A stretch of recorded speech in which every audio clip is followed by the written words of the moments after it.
Сайн манайхаа шинэ бичлэгтээ тавтай морил. Өнөөдрийн бичлэгээр бүгдээрээ эмэгтэйчүүдийн шинэ 90 үе гэсэн энэ сэдвээр ярилцах байгаа. Хэрвээ та миний бичлэгийг үздэг бол бас YouTube дээр зөндөө олон эмэгтэй хүмүүсийн бичлэгийг үздэг бол ерөнхийдөө бол эмэгтэй хүмүүсийн асуудлууд нь бүгдээрээ адилхан байдаг штэ. Ялангуяа миний эмэгтэйлэг энерги сэргээх бичлэг, түүнийг татах бичлэг гэсэн тиймэрхүү бичлэг маань хамгийн их явдаг. Гэхдээ юу гэж энэ сэдвүүд маань хоцрогдож эхлээд эмэгтэй хүмүүс бүр дараагийн түвшин рүү шилжиж эхэлж байна. Би зөндөө олон эмэгтэй хүмүүсээс бас үүнийг анзаарч байгаа. Би бол YouTube дээрээ угаасаа өөрийнхөө төлөө зүтдэг гэж байнга ярьдаг. Тэгээд сүүлийн үед ч гэсэн би яг сургалтынхаа гишүүдээс бол маш их тэр энергийг аягүй их мэдэрж байгаа. Тэгээд үүн дээр дахиад нэг нэмж хэлэх зүйл нь юу вэ гэх юм бол бас Wizardly аягүй гоё мессежийг бид нарт дахиж өгсөн байсан. Тэгээ энэ нь юу байсан бэ гэхээр Wizardly өмнөх өөрийнхөө relationship-ний талаар хуваалцсан тийм бичлэгүүдэд тавьсан байсан. Хэрвээ та нар Wizardly-ийг мэдэх бол эрэгтэй хүнээс ямар нэгэн зүйлийг асуухаасаа битгий тэтгүүлэхээс харж хандуулахаасаа битгий гэсэн ерөнхийдөө тийм мессежийг аягүй их өгдөг. Энэнд бол нэг тийм буруу зүйл байхгүй. Угаасаа эмэгтэйлэг энергийнхаа хувьд бол та угаасаа эрэгтэй хүнээс ямар нэгэн зүйлийг тэгэж шаардах хэрэгтэй. Гэхдээ энд нэг буруу ойлголт байдаг нь юу байдаг вэ гэхээр зарим эмэгтэй хүмүүс би эрэгтэй хүнд л найдаж амьдрах хэрэгтэй байна. Би эрэгтэй хүнээр л итгүүлж амьдрах хэрэгтэй байна гэсэн тийм бодол байгаад байдаг. Тэгээд энэ буруу ойлголтыг Wizardly энэ сүүлийн бичлэгүүдээр аягүй их цэвэрлж өгсөн байсан. Би та нарт Wizardly яг бичлэг дээрээ юуны талаар хуваалцсан бэ гэдэг талаар хуваалцъя. Анх Wizardly бодохдоо эрэгтэй хүн л өөрийг нь тэтгэн, эрэгтэй хүн л өөрийнх нь амьдралыг өөрчлөн гэж боддог байсан гинэ.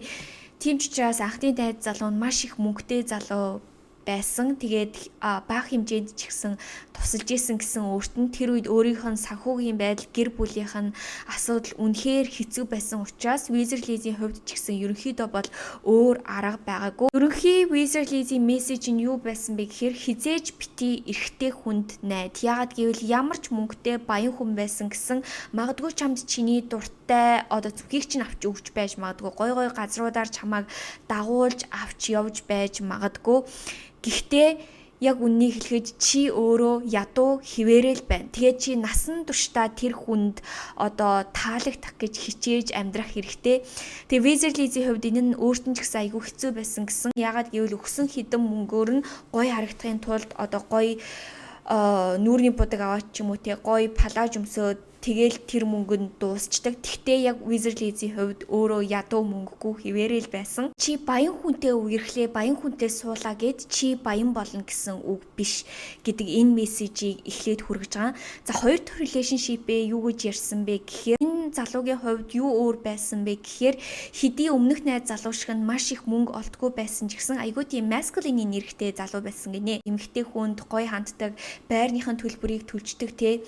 Энэ нь яаж л Wizardly-ийн тэр сэтгэл зүйн өмнөх бага насныхан траумагаас гарахт нь тусалж исэн. Ягаад гэвэл гэрээсээ хол тэр залуутай ингээд цуг өөр газар амьдарч исэн учраас. Гэхдээ нэг зүйл нь гэх юм бол хэдий бэлэг авдаг ингээд бүх юмыг хангаж өгдөг чигсэн Wizardly-ийн хувьд бас л нэг их мөнгөгүй яг нэг залуу дээр найдаж амьдарч исэн. Нэг гоё зүйл нь юу вэ гэх юм бол Wizardly хизээч өөртөө бууж өгөөгүй. Ингээд янз бүрийн TikTok хийгээд, YouTube хийгээд эхэлсэн. Тэгээ азар TikTok нь ингээд айгүй гоё viral болоод зөндөө олон хүнд хүрээд YouTube нь ч гэсэн зөндөө олон хүмүүст хүрч эхлээд маш их мөнгийг олж эхэлсэн. Тэгээд ингээд маш их мөнгийг олж эхлэх үед яасан бэ гэхээр нөгөө байрын төлдөг байсан залуу нь байрын төлхөө болж эхэлсэн. Чи ийм их мөнгө болж байгаа юм чинь чи өөрөө байраа зохицуулчих уу? Би ийм асуудалтай болчлоо. Этэргээд тэгэж эхэлсэн. Тэр үед болохоор Wizardly-ийн бас сонирхол нь баг зэрэг бууж эхэлсэн гинэ. Ягаад гэвэл Wizardly нь өөрөө тийм masculine энергитэй залуу дуртай байсан учраас. Үүний дараагаар ч гэсэн өөрийнх нь найз залуу нь өөртөө хамт байхын тулд эсвэл хайртай болохоор ч тэр юм уу дандаа бэлэг сэлт янз бүрийн зүйлийг өөрт нь авч өгдөг байсан. Гэхдээ энэ relationship ерөөсөө удаан үргэлжлээгүй. Wizardly энэ relationship-ийг үнэхээр дуусгахыг хүссэн байгаа. Тэгээ зөндөө олон хүмүүс маш одоо Wizardly-ийг буруугаар ойлгодог гинэ. Яагаад гэвэл ингээд нэг баян хүнтэй л айгүй их үерхэд ингээ өөрийг ашиглаа, салчлаа гэж боддог. Гэ зөндөө олон хүмүүс зүгээр л өөрийнхөө бодлоор тэгж дүгнж байгаа шүү дээ. Тэг энийг бас өөрөө ярьж байгаа байхгүй юу?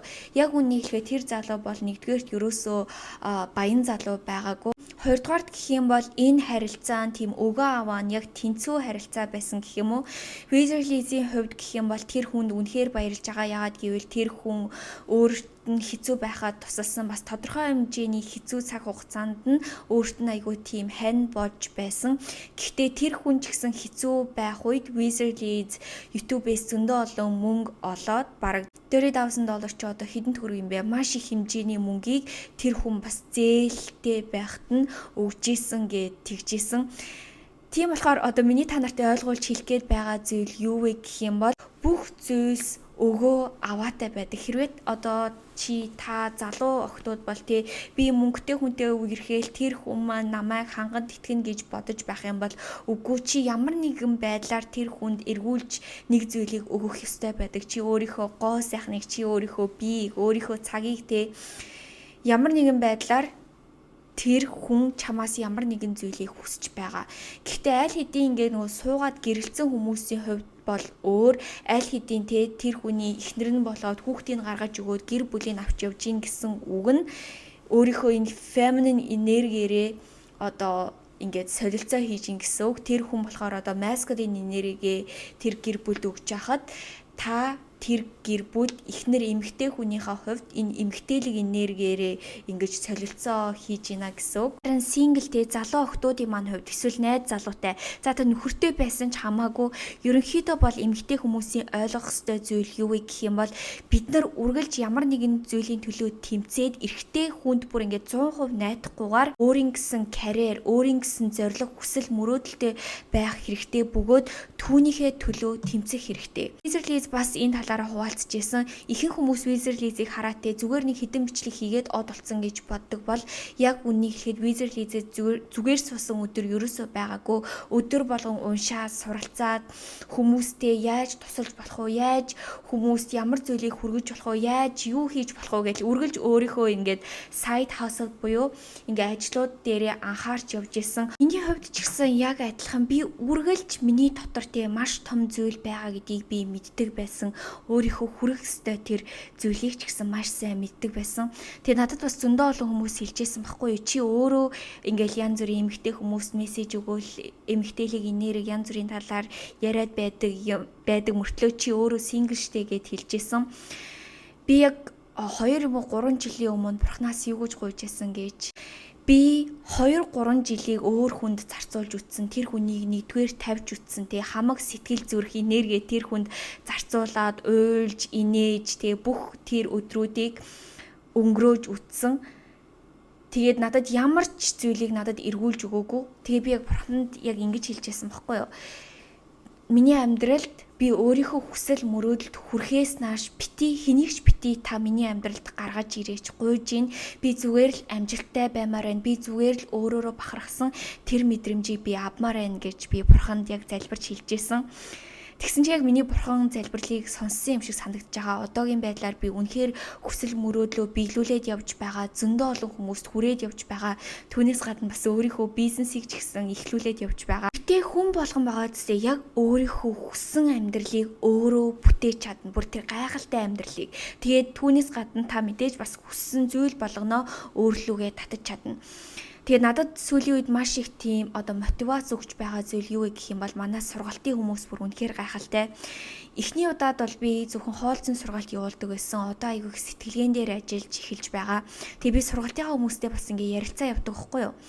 Тэгээд манай сургалтын дээр нэг ихч байсан. Тэр ихч анх надад ярьж байхдаа юу гэж ярьж байсан бэ гэхээр би чамааг байнга үздгээ. Тэгээд би ч гэсэн чам шиг ингээд өөрийнхөө бизнесийг хийгээд ингээ хүмүүстэй ярилцаа сошиал медиан дээр өөрийгөө гаргамаар байдаг ч гэсэн өөрөөсөө ичээд байдаг гэд тэр ихч ярьжсэн.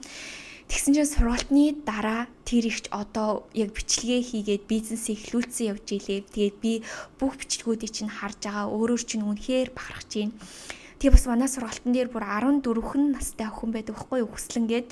Тэгээ Хүслэн маань ч гэсэн энэ удаагийн сургалтын дээр оролцоод явж байгаа.